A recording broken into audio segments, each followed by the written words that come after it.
Je vous remercie tous d'être ici pour cette première table ronde de Jobstick.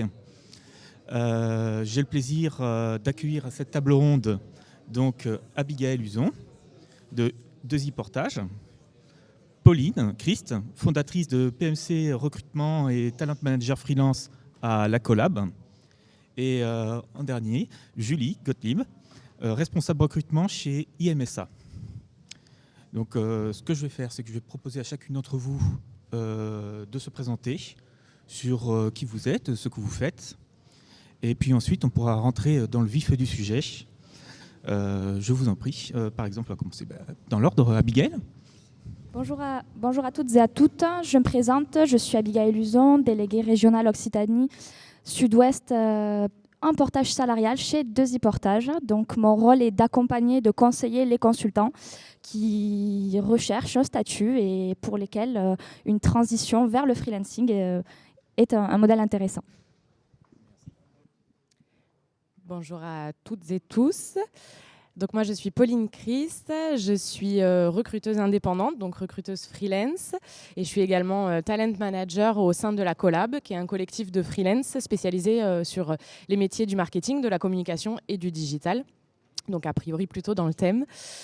Et talent manager, du coup freelance, qu'est-ce que ça veut dire ? Ça veut dire que je suis en charge d'identifier la bonne ressource freelance pour les entreprises et de l'onboarder de manière à garantir le succès de la mission. Bonjour, donc Julie Gottlieb, j'ai la chance d'appartenir à la grande famille IMSA. Donc je suis responsable recrutement. En gros, je suis entremetteuse de talents. Voilà, on a pas mal de projets chez nous. On est acteur du numérique. Hein, on travaille pour la sphère sociale en fait. C'est nous qui allons développer, intégrer et gérer la maintenance donc de tout le portail de la MSA et l'application mobile.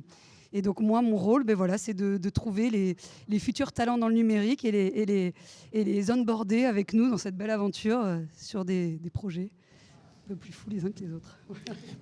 Bien, merci beaucoup. Quant à moi, Mickaël Ménil, animateur à la mêlée pour Jobstick. Je fais partie de la commission DigiWork et de la nouvelle commission Green Mêlée sur la Green Tech et tout ce qui est adaptation et atténuation du changement climatique. Bien. Donc, nous sommes réunis ce matin pour traiter d'un sujet particulièrement d'actualité sur le secteur de l'emploi et de l'embauche. C'est quelles solutions pour recruter dans les métiers en tension. Donc, nous allons décomposer le sujet. Premièrement, il faudrait voir quelle est la situation du marché de l'emploi aujourd'hui. Julie, par exemple, vous êtes en charge du recrutement à IMSA. Pourriez-vous me dire ce que vous avez constaté justement depuis à peu près un an sur le marché de l'emploi ? Quelle est l'évolution et est-ce que vous avez des difficultés à recruter justement des talents ou des personnes qui conviennent ? Quelle est la situation ? On est dans un marché tendu, hein. On va pas se le cacher. Effectivement, le numérique, c'est un secteur qui recrute énormément. Maintenant, effectivement, on a besoin de ressources qui ont quand même... C'est pour ça que j'encourage l'alternance parce qu'effectivement, on doit délivrer des solutions informatiques de plus en plus robustes avec un budget de plus en plus serré.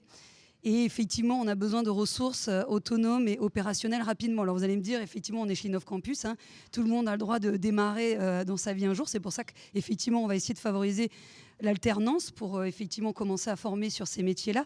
Puisque aujourd'hui, on est sur un marché en tension. Hein, effectivement, est-ce que après le Covid, les métiers du numérique font toujours autant rêver ou non ? Quel est le sens pour les gens ? Je pense que les jeunes, ils se posent de plus en plus de questions. Donc, il faut essayer de se dire que le numérique peut être aussi au service de causes sociétales, comme nous, c'est le cas.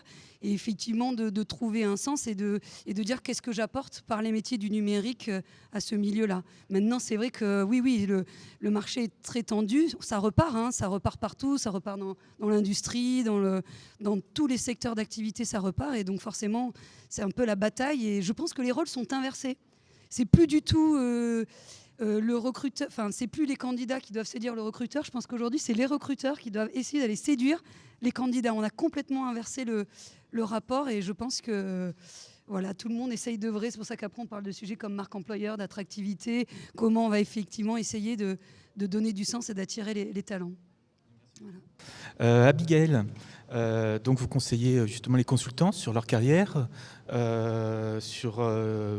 les mettez en relation avec des entreprises. Quelles sont pour vous les entreprises qui expriment le plus de besoins d'embauche ?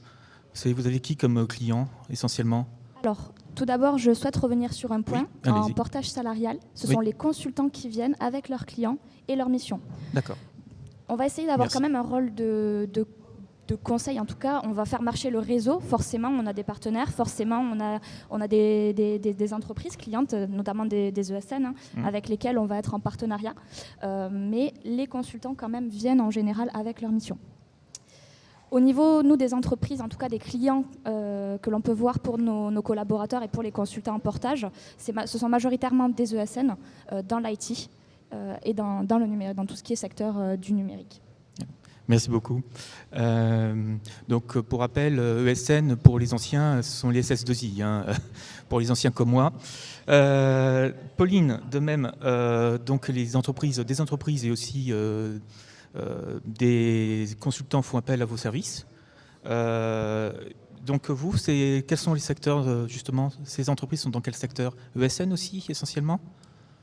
Alors pour le coup, tout secteur d'activité, puisque moi j'interviens sur des recrutements salariés d'une part, mais aussi des recrutements de freelance.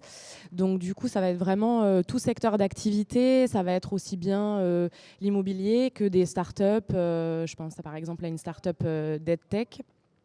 Ça va être effectivement des cabinets de conseil, ESN, etc. Ça va être des distributeurs d'énergie. Vraiment, ça va être tout secteur d'activité, puisqu'aujourd'hui, tous les secteurs d'activité rencontrent des difficultés dans le recrutement.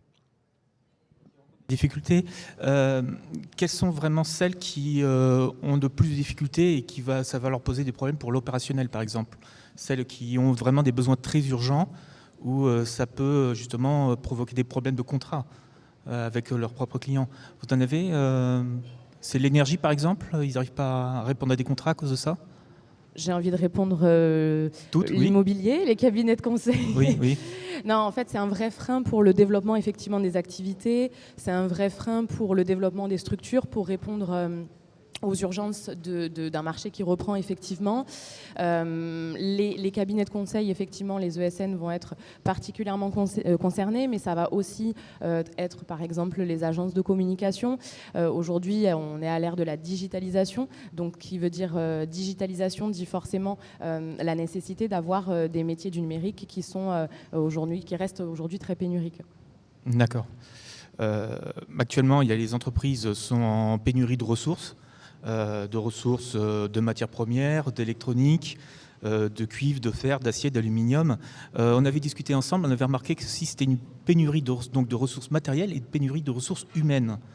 Donc les causes sont assez variées et sont liées malheureusement à la Covid, sont liées à la crise climatique et sont liées à la guerre actuellement en Ukraine. Et donc vous avez remarqué quand est-ce que vous avez remarqué justement ce phénomène de pénurie au niveau des ressources humaines ? Est-ce que ça a commencé avant ou après, par exemple, la pandémie ? Abigail, par exemple, tu l'avais remarqué quand, toi ? Oui, alors nous, c'est vrai qu'on a pu le remarquer avant Covid. On a quand même eu beaucoup de consultants qui ont décidé de faire une transition vers le portage salarial et vers le freelancing. Il faut savoir aussi que pendant le Covid, nous avons fait de la croissance. Et énormément de personnes sont passées en portage salarial ou bien même avec leur structure. Et là, du fait d'avoir repris, encore plus. On a vraiment une explosion de consultants qui partent sur un modèle de freelancing ou de portage salarial. Donc, Julie, je pense que tu voulais justement... Ce que je voulais rajouter, c'est que je pense que les gens ont compris que gagner en autonomie, en flexibilité, ça n'a pas de prix. Donc je pense que c'est d'où l'engouement pour le freelancing. Mais les sociétés qui ont compris ça, par exemple nous, chez IMSA, on a mis en place 3 jours de télétravail, Covid ou pas Covid, et des horaires flexibles, c'est-à-dire de 6h à 21h. Ça responsabilise et ça autonomise les personnes. C'est-à-dire que on n'est plus dans une ère, le monde du travail évolue, la flexibilité, la responsabilisation et l'autonomie des gens comptent plus que tout pour eux. Puisque pendant le Covid, on leur a dit, avant c'était, faut venir au bureau à 9h, il faut partir à 18h, tu as de telle heure à telle heure pour manger, point final. Et du jour au lendemain, tout s'est arrêté, les gens se sont retrouvés chez eux, finalement on redécouvert la vie, on redécouvert de prendre le temps de découvrir la vie, et maintenant il faudrait qu'on revienne au travail en mode ah non mais on t'attend à 9h, ah, à midi c'est ta pause, non, les gens ils ont goûté cette liberté de pouvoir s'organiser comme ils le souhaitaient pour être épanouis et à la fois dans leur vie pro et dans leur vie perso. Donc je comprends qu'aujourd'hui, effectivement, il y a un engouement pour le freelance, c'est-à-dire qu'on est maître de son destin en fait. On a l'impression de retrouver ce sens qu'on avait perdu. Et je pense que les entreprises qui ne vont pas aller dans cette transformation et de faire confiance à leurs salariés et de donner cette flexibilité et pour gagner en autonomie, je pense qu'ils n'arriveront pas à aller vers ce monde du futur, quoi. Je t'en prie, Pauline, oui. Je suis d'accord avec ça et je pense aussi que ça répond en parallèle, ça répond aussi à des enjeux de société. Typiquement, les structures, elles se sont retrouvées effectivement du jour au lendemain à devoir mettre un peu tout le monde au chômage partiel, etc. Et donc du coup, elles ont tout à gagner à avoir cette flexibilité aussi sur la masse salariale, c'est-à-dire pouvoir faire appel à des experts avec justement des expertises pointues, mais sans pour autant prendre le risque de faire peser ça dans une masse salariale qui est plus difficile à piloter que du freelancing. Quelque part, c'est une flexibilité qui n'est plus subie, mais une flexibilité qui est choisie justement par les salariés et par les freelances. Oui, totalement. D'accord. Donc il y avait donc une question de sens aussi. C'est-à-dire que les entreprises qui n'ont pas, par exemple, de RSE ou qui n'ont pas de raison d'être, elles ont plus de difficultés à embaucher, je suppose. Abigail, par exemple, ce que tu as remarqué? Oui. Alors, oui. Je tiens à rebondir également sur ce que tu disais. On note aussi une certaine fracture, si je peux employer ce terme, qui est peut-être un peu fort, mais une fracture entre les salariés et le management. C'est vrai qu'on a pu l'évoquer. Aujourd'hui, énormément de freelance de consultants passent en freelancing ou en portage salarial parce qu'ils ne veulent plus avoir de manager ou alors avoir ce management un peu 360. C'est vrai que ça, c'est quelque chose qu'on a pu aussi remarquer. Donc le sens, la flexibilité et forcément les valeurs, en partie. Donc on n'est même pas dans une transformation, là, c'est une révolution. Hein. S'il faut voir la raison d'être, le management qui était top-down et puis maintenant il faut faire du bottom-up, si on doit revoir aussi les RSE, l'organisation du travail, la flexibilité et les horaires, il y a beaucoup de choses à faire pour les entreprises. Et donc ça ne touche pas que la partie RH, ça touche justement toute l'entreprise, je suppose. Julie, par exemple, les décideurs, quel est leur point de vue justement sur la situation ? Mais en fait, il faut qu'ils s'adaptent, puisque la révolution est en marche, donc le monde change, donc il faut s'adapter. Il y a des méthodes qui existent de plus en plus grâce à la facilitation, aux méthodes agiles. Par exemple, nous, on a entamé cette transformation-là. Alors, elle vient des deux sens. Je pense qu'une transformation, si elle vient du top-down et qu'elle ne vient pas du bottom-up, ça ne peut pas marcher. Par contre, si elle vient d'en bas et que là-haut, ça ne soutient pas, ça ne marchera pas non plus. Nous, on a la chance, c'est que ça vient des deux. C'est-à-dire que la direction soutient cette transformation et on a des ambassadeurs. C'est-à-dire que ce sont les salariés, les opérationnels qui croient en cette transformation. Quand les deux avancent ensemble, ils ont cette même ligne conductrice. Et là, ça peut marcher. Donc c'est là effectivement que les mentalités évoluent. Donc les méthodes agiles aujourd'hui, elles apportent cette transversalité. On finit le mode pyramidal, c'est-à-dire que le manager est le servant leader. C'est fini. Le mythe de je rêve d'être manager dans ma carrière parce qu'on a l'impression que si on finit pas sa carrière manager, on a raté sa vie, c'est faux. C'est faux.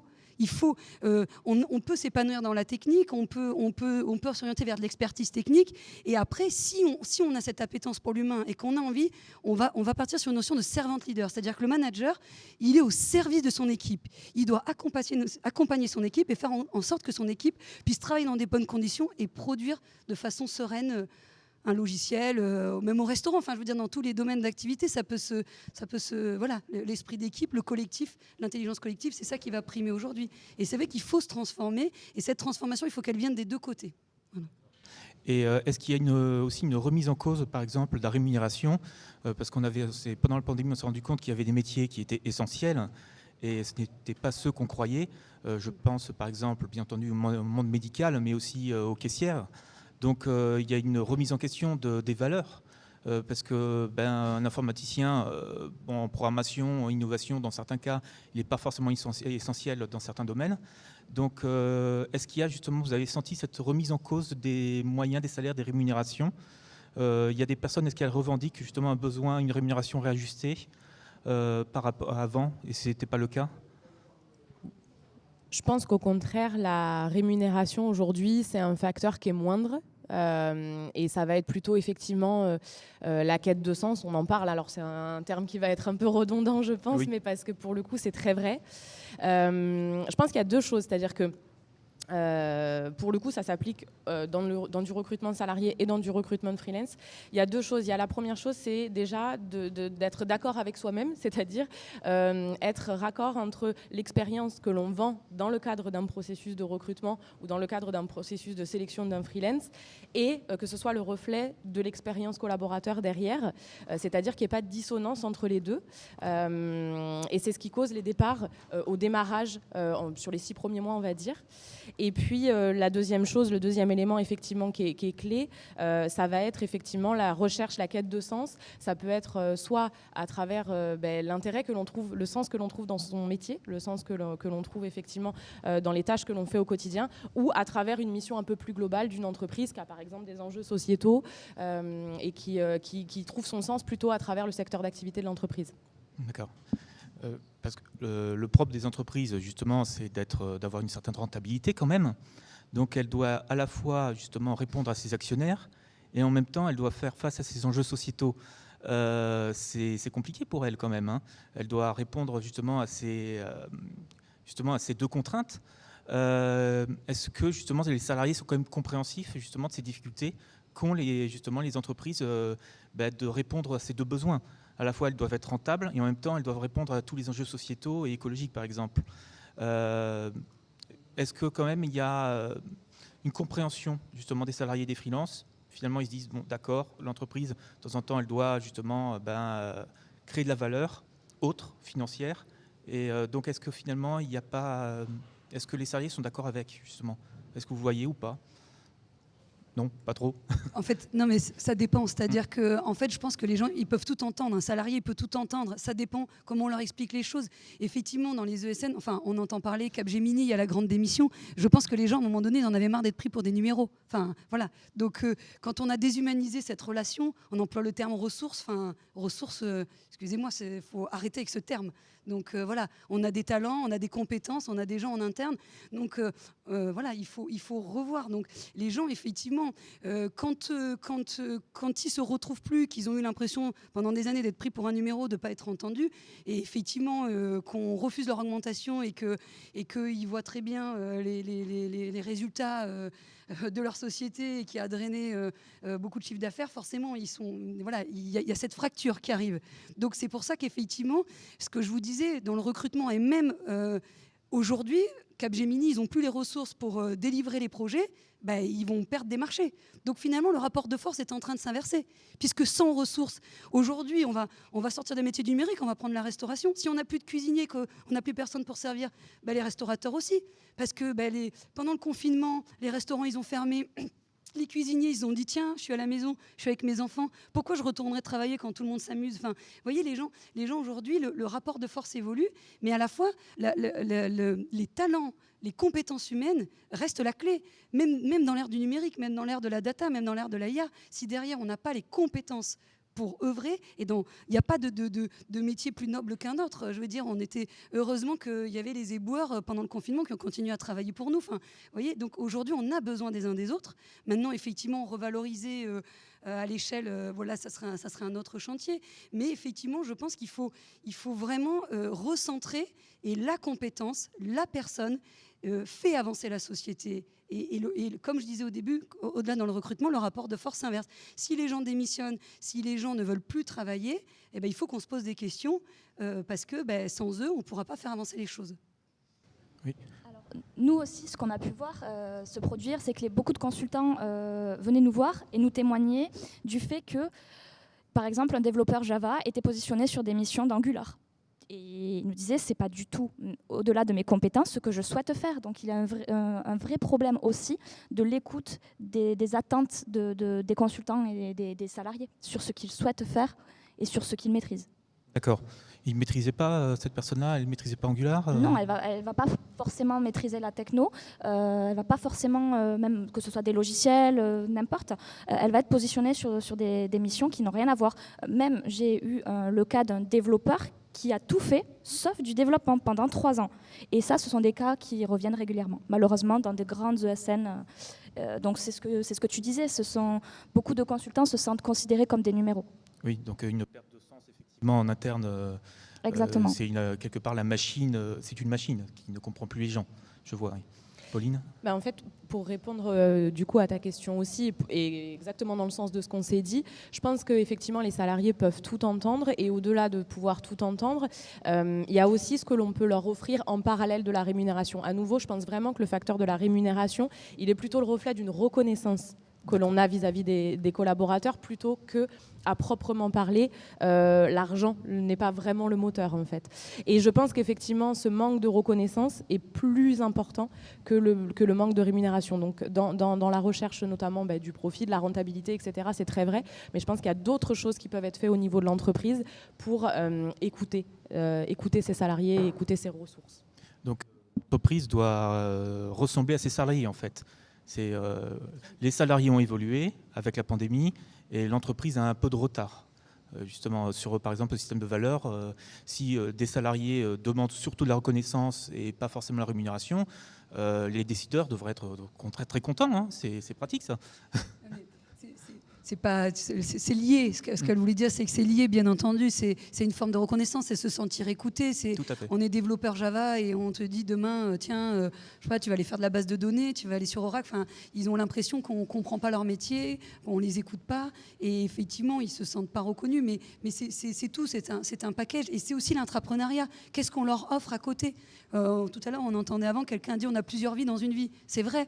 En fait, il faut mettre comme on disait dans les méthodes agiles, cette transversalité qui arrive.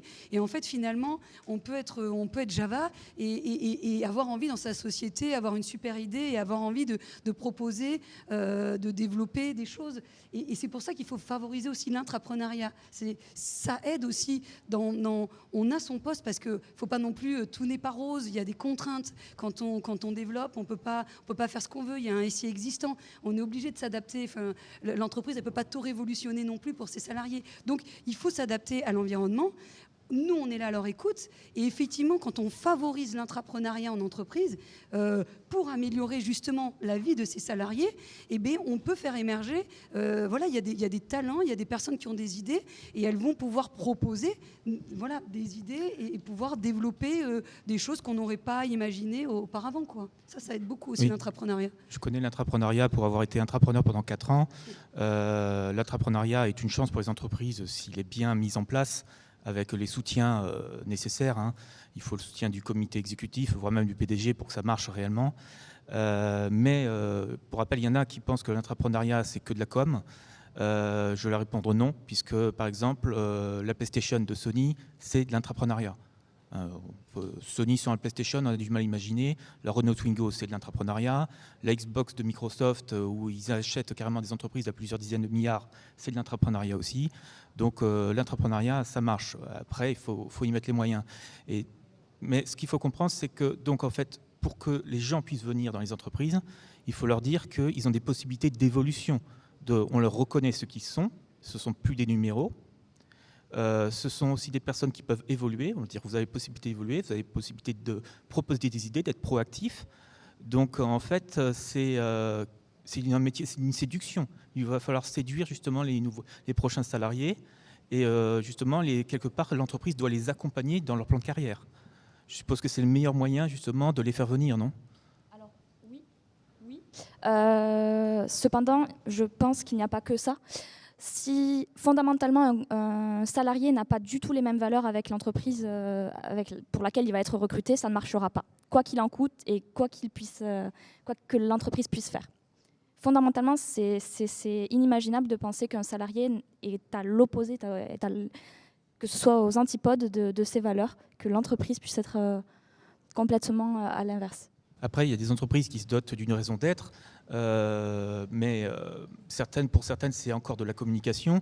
Donc en fait, il faut que ce soit une transformation profonde Donc justement, que ce soit tout le système de valeurs de l'entreprise et même la culture d'entreprise qui doit changer. Oui, exactement. La culture d'entreprise aujourd'hui est fondamentale et je pense que vous pourrez en témoigner. Et comme tu le disais, la formation, faire évoluer ses salariés en interne, leur permettre d'avoir accès à la formation. Beaucoup d'entreprises peuvent penser qu'il s'agit d'un coût. Mais au-delà de ça, sur du long terme, c'est vraiment un investissement et ça permet de capitaliser. Alors, le terme n'est pas non plus très beau, hein, mais ça permet de capitaliser justement sur ces salariés et de permettre de les garder, de les fidéliser. Donc le secteur RH a beaucoup de travail, hein, j'ai l'impression. J'aimerais pas être à votre place, hein, ça doit être compliqué certains jours. C'est comment justement face à ces contraintes, ça se passe comment? Oui, après c'était pour rebondir, oui, par rapport aux contraintes, mais pour rebondir sur la formation, effectivement, la formation, il faut faire de la formation, il faut accompagner les collaborateurs, les technologies, elles évoluent en permanence, et si on les accompagne pas, s'ils sont pas formés au quotidien, effectivement, voilà, ils pourront pas évoluer. Enfin, je veux dire, Angular, je sais pas, on est à la V12, j'en sais rien. Enfin, je dis ça, peut-être qu'on est à la V14, je me suis pas renseignée avant de le dire, mais non, mais voilà, ça évolue en permanence. Donc effectivement, une entreprise qui investit pas dans de la formation et qui forme pas ses salariés, effectivement, surtout dans le monde du numérique, elle fera pas long feu. Ça, on est bien d'accord. Après, de plus en plus, on met en place, en fait, on donne la parole aux collaborateurs. C'est vrai qu'effectivement, voilà, on peut dire des belles phrases, la société peut communiquer. Je trouve que la plus grande force, c'est d'avoir des ambassadeurs. Quand c'est les salariés qui font l'ADN de la société, quand on leur redonne, voilà, qu'est-ce que vous voulez faire de cette société demain. Il y a des exemples, voilà, aujourd'hui il y a Time for the Planet. Aujourd'hui ils ont 50 000 associés, c'est que des gens comme vous et moi. Cette société, elle est partie du terrain. Je pense qu'il faut revenir. Il faut redonner cette parole à ces salariés et il faut que l'ADN de la société vienne d'eux, puisque c'est eux qui œuvrent pour demain.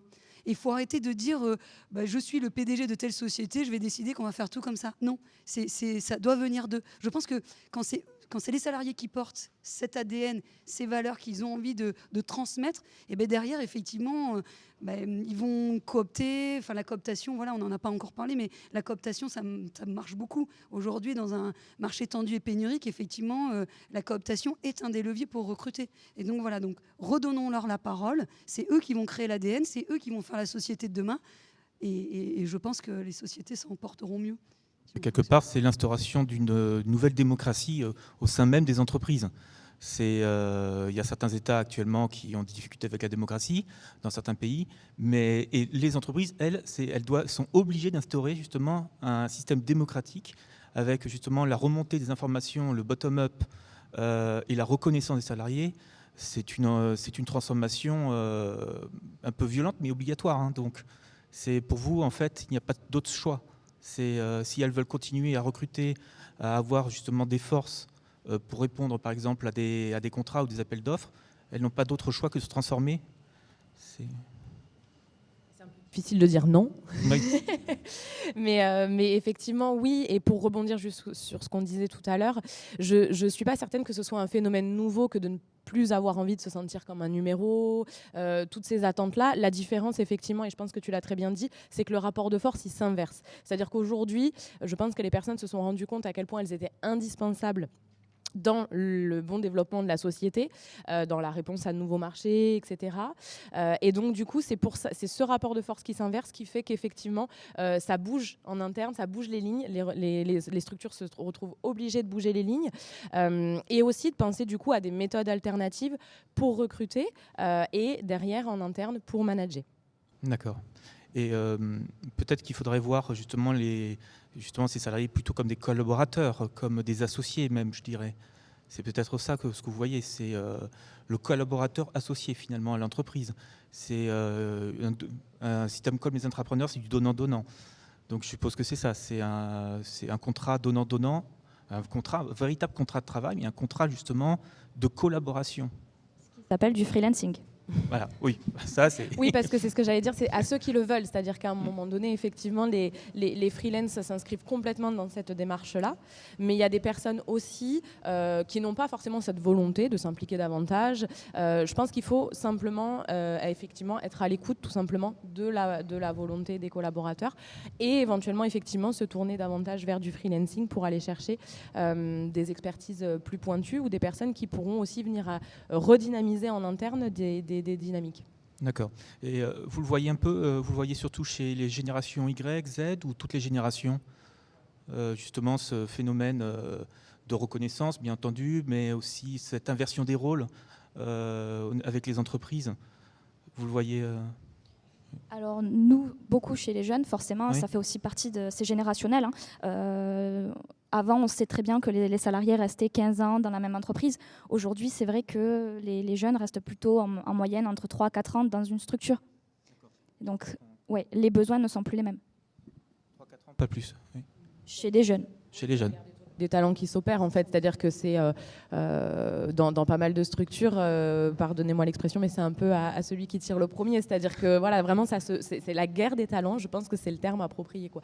Dans certains secteurs d'activité, on est vraiment sur quelque chose qui relève de la guerre, ouais. Un phénomène de guerre de talent, oui. Remarque que c'est une question de survie pour les entreprises, je suppose, puisqu'elles sont en compétition entre les unes par rapport aux autres. Mais quelque part, c'est une compétition d'un côté, et puis d'un autre côté, on demande justement plus de reconnaissance et quelque part mieux s'occuper justement des salariés. Donc c'est contradictoire un peu. Il y a une agressivité entre les entreprises elles-mêmes, et d'un autre côté, on demande la bienveillance justement à l'interne. C'est paradoxal, mais peut-être propre à une famille en fait. C'est un système familial, je suppose. Je pense que ça n'a rien de nouveau non plus, c'est tout simplement la loi de l'offre et de la demande. Les profils sont pénuriques et il y a beaucoup de demandes. Donc forcément, les entreprises sont obligées d'aller débaucher les talents. D'accord. Et est-ce que, par hasard, si un salarié passe d'une entreprise à une autre, est-ce que justement ça ne lui permet pas justement de transmettre ce qu'il a appris aux entreprises ? Justement, par exemple, les bonnes habitudes, les nouvelles méthodes. Ça permet de diffuser justement l'agilité, par exemple. Oui, c'est possible dans la mesure où le salarié est écouté. Oui, S'il a vraiment cette notion d'écoute dans l'entreprise. Donc le salarié, ce nouveau salarié, quelque part, c'est une chance pour l'entreprise. C'est une chance de changement.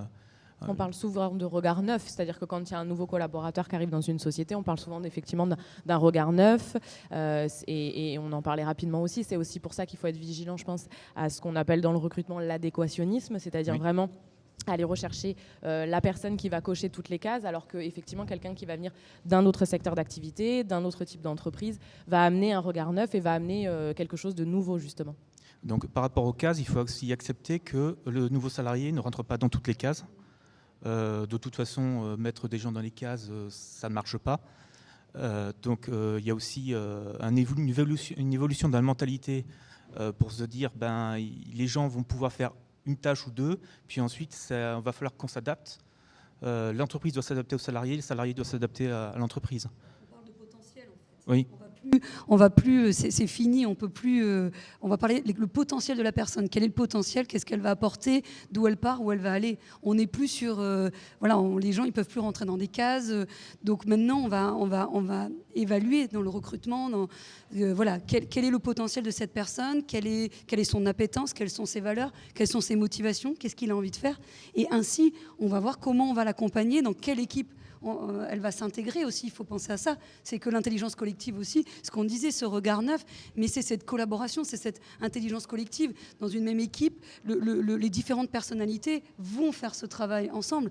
Et c'est cette richesse qui fait que ce qui nous anime un petit peu au travail. Bon, il y a quelques ermites qui adorent travailler seuls dans leur grotte, mais on est quand même des êtres sociaux avant tout. Et en fait, on se nourrit de cette interaction et de cet échange. C'est pour ça qu'on croit beaucoup à l'intelligence collective. Et je pense que le recrutement, il faut aussi voir comment cette nouvelle personne va s'intégrer dans l'équipe, dans l'entreprise, dans nos valeurs. Et effectivement, on ne parle plus de tiens, elle coche toutes les cases, mais quelle est son envie, quel est son potentiel et quel bout de chemin on va faire ensemble.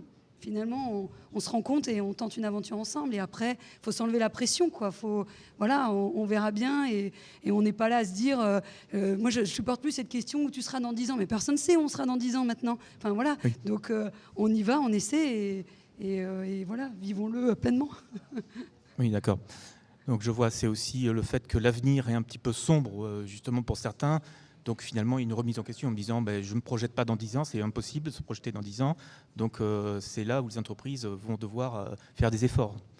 Oui. Au-delà de ça, c'est vrai que le message que je passe souvent aux étudiants qui préparent leurs entretiens, en l'occurrence, je leur dis souvent, en fait, quand on pose cette question, la réponse la plus sensée à donner, c'est qu'aujourd'hui, il y a 80% des métiers de 2035 qui n'existent pas encore.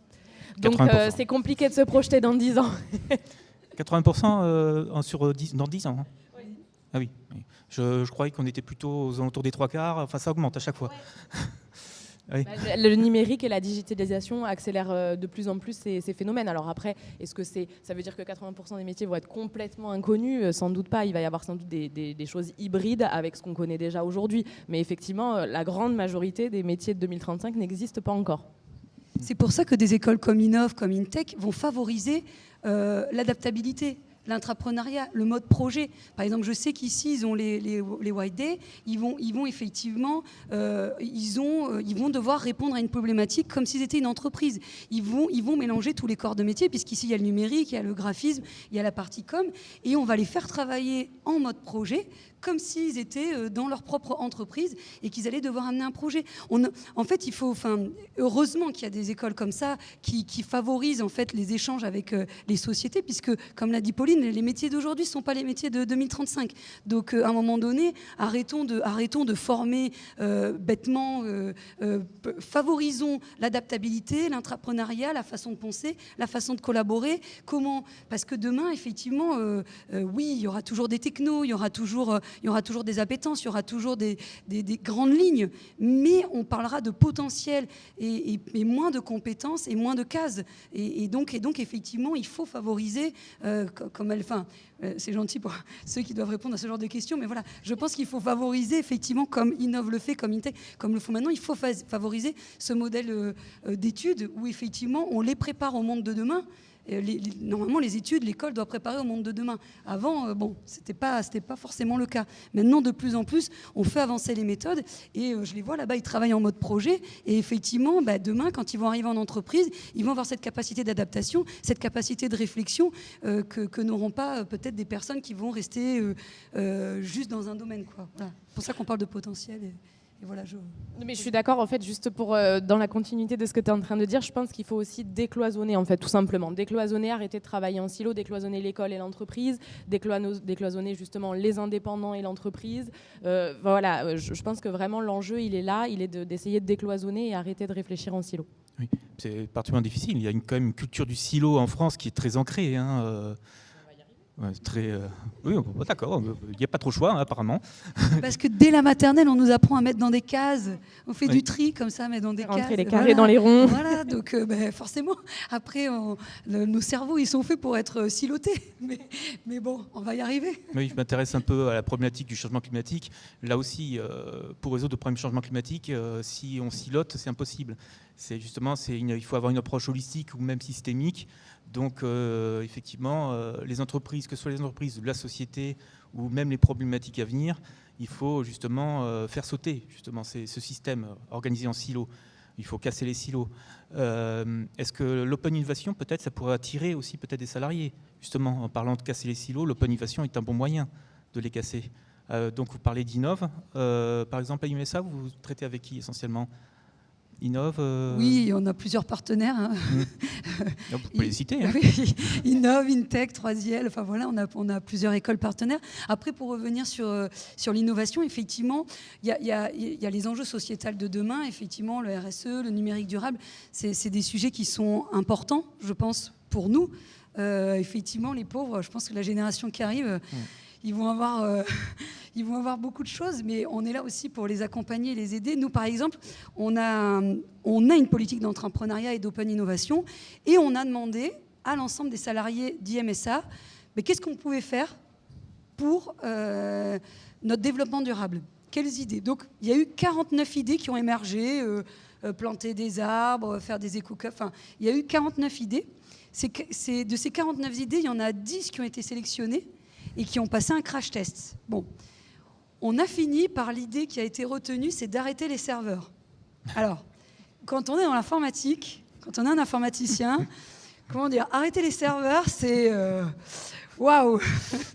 Je pense qu'il y en a, ils vont passer des nuits blanches, ils vont avoir des cheveux blancs d'un coup. Non, mais on a quand même pris cette folle idée et ce pari parce que je pense que l'engagement de demain, il est là. Et comme vous dites, il faut qu'on y arrive parce que cette planète, elle va encore nous héberger pendant quelques années et les générations futures. Donc, il faut prendre des décisions maintenant. Donc, moi, je suis vraiment ravie et je suis vraiment bluffée qu'on ait réussi à prendre cette décision et d'arrêter les serveurs parce que, je ne sais pas, on va me donner des infos, mais je crois qu'un data center, ça consomme, enfin, c'est énorme. Hein, donc, effectivement, il faut aller vers... Il n'y a pas que planter des arbres, on peut effectivement aller vers du numérique responsable et effectivement concevoir des bâtiments qui vont effectivement aider dans notre consommation énergétique et aller vers ce numérique responsable. Et donc, voilà, je félicite cette décision qu'on ait prise. Moi, je voterai aussi pour qu'on éteigne la nuit. Est-ce qu'on a besoin de 2h du matin à 6h du matin que tout soit illuminé? Est-ce qu'on peut pas un peu... Voilà. Il y a plein d'idées, il y a plein d'open innovation qui pourraient venir pour qu'on aide en entreprise et dans notre société à l'heure actuelle sur ces démarches.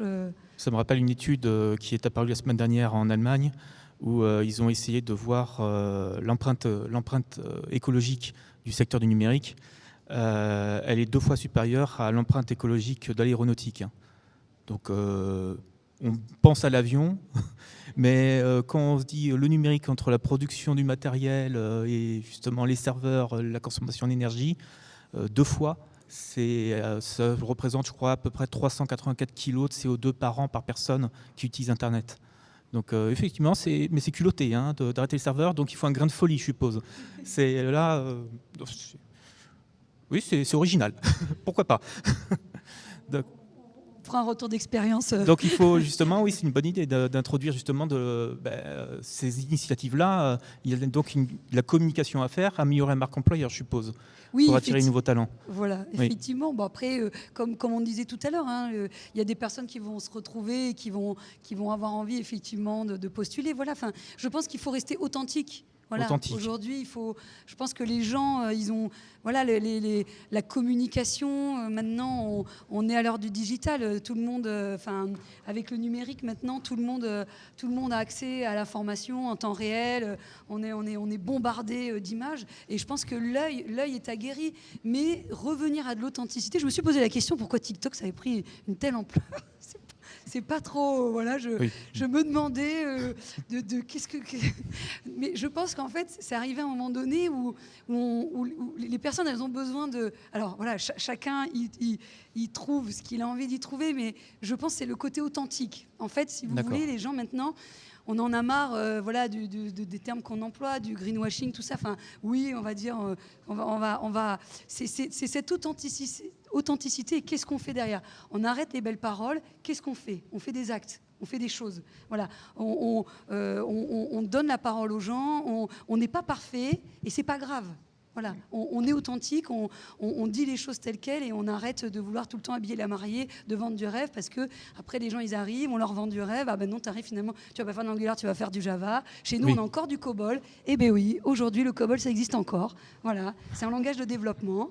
On ne l'apprend pas aux écoles, mais on va en venir. On va venir chez Innov en parler, parce que le COBOL aujourd'hui, c'est un langage qui permet effectivement, quand on a un SI qui est impacté par du réglementaire, parce que dès qu'il y a une loi qui tombe sur la retraite, dès qu'il y a une loi qui tombe sur la santé, ça impacte le SI derrière, il y a encore le COBOL. Voilà. Et je suis sûre qu'aujourd'hui, un freelance en COBOL, il gagne une fortune. Oui, tout à fait. Le COBOL, c'est recommandé pour ceux qui veulent avoir un poste assuré n'importe où. Le COBOL, je connais 2 ou 3 personnes qui font du COBOL. Ça fait moins rêver, mais c'est utile. Après, je tiens à revenir un petit peu sur ce que tu disais. Je pense aussi que certaines personnes ont tout simplement aussi plus la volonté de continuer sur ce modèle-là parce que ça ne leur correspond plus. Et ils ont cette envie d'autonomie, tu en parlais en début de table ronde, mais cette envie d'autonomie et d'évolution. Parce qu'être en freelance aussi, pour eux, c'est une évolution dans leur carrière professionnelle. Ça leur permet d'avoir accès à plusieurs missions, à plusieurs clients, et donc d'étoffer leurs compétences et leur expérience. Au-delà de ça, effectivement, et tout à fait dans ce sens-là, ça leur permet aussi aux personnes de choisir leur projet. C'est-à-dire qu'en fait, on parle de marque employeur, etc. On parle de candidats qui choisissent et de candidates qui choisissent leur entreprise. Mais c'est très vrai pour les freelances aussi. C'est-à-dire qu'il y a bon nombre de personnes qui choisissent le freelancing parce qu'elles décident de choisir leurs clients, leurs projets, leur techno, effectivement. Donc, quelque part, on a donc du freelance, de l'entrepreneuriat, de la raison d'être, de la transformation, un système de valeurs aussi. Donc je pense que quand même on a fait un joli tour. Il y a peut-être des questions aussi en interne, parce qu'il nous reste 12 minutes, je crois, à peu près. Il y a peut-être des gens qui ont des questions à poser, justement, sur le sujet, dans la salle. Ou peut-être ceux qui nous regardent. Oui, allez-y. D'accord. Donc comment voyez-vous? Oui. Oui. Comment voyez-vous justement le marché du travail en dehors des ESN et aussi justement dans la cybersécurité par exemple? Donc, Sur la cybersécurité, on sait qu'il y a de gros besoins, il y a énormément de pénuries de profils. Justement, même les... Ah, allez-y. Vous m'entendez? Oui, ok. On sait que pour la cybersécurité, c'est un secteur d'activité qui est très demandé, qui est en recherche. Il y a énormément de pénurie de profils. Et d'ailleurs, les ESN recrutent des profils qui peuvent être très, très, très juniors sortant de formation et sont pour autant très bien payés. D'accord. Mais est-ce que y a les ESN, est-ce qu'elles peuvent aussi elles-mêmes former en accord avec d'autres écoles, en alternance par exemple? Je crois que la question, elle portait principalement... Alors, pour le coup, pour Oui, être très en dehors des transparente, ESN. la cybersécurité, c'est pas mon domaine d'expertise, pour le coup. Mais par contre, effectivement, je crois que la question, elle portait particulièrement sur le recrutement en dehors des ESN. Dans le recrutement en dehors des ESN, effectivement, les entreprises se battent avec... à nouveau, hein, j'utilise le champ lexical de la guerre, mais les entreprises se battent aussi avec davantage de concurrence et doivent être d'autant plus attractives. Après, c'est vrai qu'effectivement, je pense que les entreprises ont moins de difficultés, les entreprises finales, c'est-à-dire ce qu'on appelle le client final, quand on est dans le monde de l'ESN, ont un petit peu moins de difficultés à recruter en interne, puisque c'est plus attractif. On a moins effectivement cette image des collaborateurs qui sont basculés de projet en projet, si tant est que les conditions peuvent être, les conditions proposées, les conditions d'embauche proposées peuvent être aussi avantageuses que celles proposées par les ESN. Aujourd'hui, c'est vrai qu'il y a certaines structures qui vont avoir tendance à ce qu'on appelle casser le marché, c'est-à-dire proposer des rémunérations qui sont très élevées de manière à augmenter leur attractivité. Et auquel cas, effectivement, les clients finaux ont plus de difficultés à s'aligner, quoi. D'accord. Donc peut-être un mot pour conclure justement cet échange, cette table ronde justement sur les métiers en tension et comment les recruter. Quel mot on pourrait donner pour clôturer qu'il y a justement une guerre, effectivement, ça c'est revenu souvent, qu'il y a une transformation, une remise en question, que les gens, il ne faut pas les mettre dans des cases. Il faut arrêter, là. Je pense que... Et pour rebondir simplement sur le dernier élément que tu évoquais, c'est effectivement les sociétés qui peuvent être amenées à former directement les collaborateurs. Je pense qu'il y a beaucoup de métiers qui se sont tournés vers ça. Je pense par exemple à Airbus, pour ne pas le citer, qui a fondé sa propre école pour justement pouvoir former sur ses propres métiers. Je pense que c'est très vrai et on l'a très rapidement évoqué et particulièrement sur l'introduction. Il y a aussi, je pense, dans les métiers du numérique, un vrai enjeu de féminisation de la profession, de manière à avoir peut-être des leviers différents pour pallier cette pénurie, quoi. Tout à fait, j'ai connu ça justement en informatique. Je travaille chez Orange et chez Orange on avait beaucoup de femmes au départ. Malheureusement avec les départs à la retraite il y en a de moins en moins et on se retrouve à 1 pour 10 dans certains domaines. Ça devient critique et après elles se sentent en minorité donc elles ont encore moins envie de venir. Mais il faut changer justement absolument ce problème. Et c'est la mêlée justement travaille dessus avec les différentes écoles, avec justement la région, avec Toulouse Métropole, pour justement reféminiser un petit peu le secteur du numérique. Il ne faut pas oublier que derrière le numérique, la plupart du temps, ce sont des femmes qui l'ont créé. Et maintenant, ce sont des hommes qui sont à la place, quand même, c'est pas normal. Si je peux me permettre, j'ajouterais aussi laisser le choix aux personnes du statut qui souhaitent utiliser. Le salariat, ça peut convenir très bien pour des personnes, mais pas pour d'autres. Le freelancing, ça peut être très bien pour des personnes, mais pas pour d'autres non plus. Donc c'est leur permettre de connaître et d'avoir une ouverture d'esprit aussi sur ces différents statuts pour que vraiment chacun trouve sa place. Donc on a une transformation, il faut s'ouvrir en fait, il faut que les entreprises Exactement. ouvrent leur chakra, effectivement. Il faut que l'open innovation est peut-être un bon moyen aussi, se tourner vers les startups, collaborer sous un même toit avec des startups, échanger régulièrement, faire appel aux freelances. Donc pour faciliter cette transformation, cet changement de culture même. Exactement. Eh bien, merci beaucoup. Voilà. Merci beaucoup Merci justement à vous. pour cette table ronde. Merci.